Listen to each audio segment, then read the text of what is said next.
नमस्कार दोस्तों। स्वागत है आपका टेरर टेल्स ऑफिशियल की इस नई कहानी में। आज की कहानी है उत्तर प्रदेश के बस्ती जिले के एक गांव की, जहां सुहानी नाम की 10 साल की एक लड़की अपने परिवार के साथ रहती थी। ये गांव बहुत ही छोटा था, जहां गिनकर 40-50 घर होंगे। गांव के सामने की तरफ खेत थे और पीछे की तरफ आमों का बागीचा। बागीचा काफी बड़ा था और घना था। 250-300 पेड़ों के उस बागीचे में लोग आम बीनने जाया करते थे। एक दिन बहुत तेज आंधी आई थी और आंधी शांत होने के कुछ देर बाद सुहानी आम इकट्ठा करने के लिए उसी बागीचे में गई। आंधी आने के कारण बहुत सारे आम जमीन पर गिरे हुए थे। सुहानी उन आमों को इकट्ठा कर ही रही थी, पर अचानक सुहानी को महसूस हुआ कि उसके पास वाले आम के पेड़ की डाली पर कुछ है।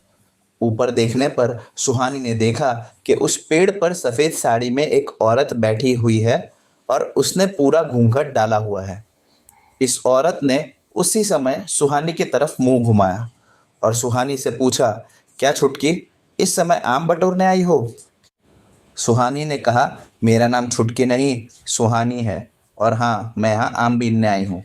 जवाब सुनकर वो औरत हंसी और फिर उसने पूछा कि तुम्हारे घर में कौन कौन रहता है?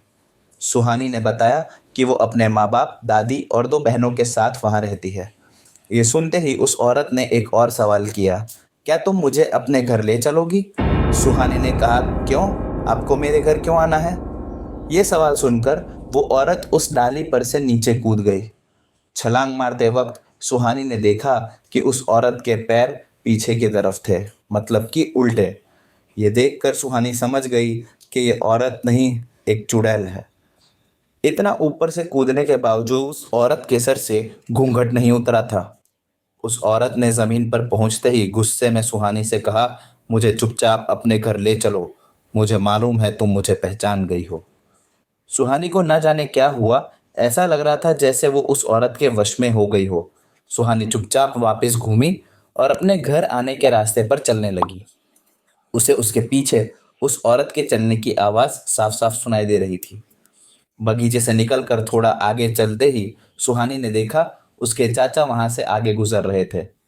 चाचा ने सुहानी को देखा और उसके पास आए और कहा, बेटा, इस समय कहाँ जा रही हो? सुहानी को जैसे अब होश आया हो और उसने डरते हुए अपने चाचा से कहा, चाचा देखिए, मेरे पीछे एक चुड़ैल पड़ी हुई है जो जबरदस्ती मुझे अपने घर लेके जाने को कह रही है। चाचा ने पीछे देखा तो कोई दिखाई नहीं दिया।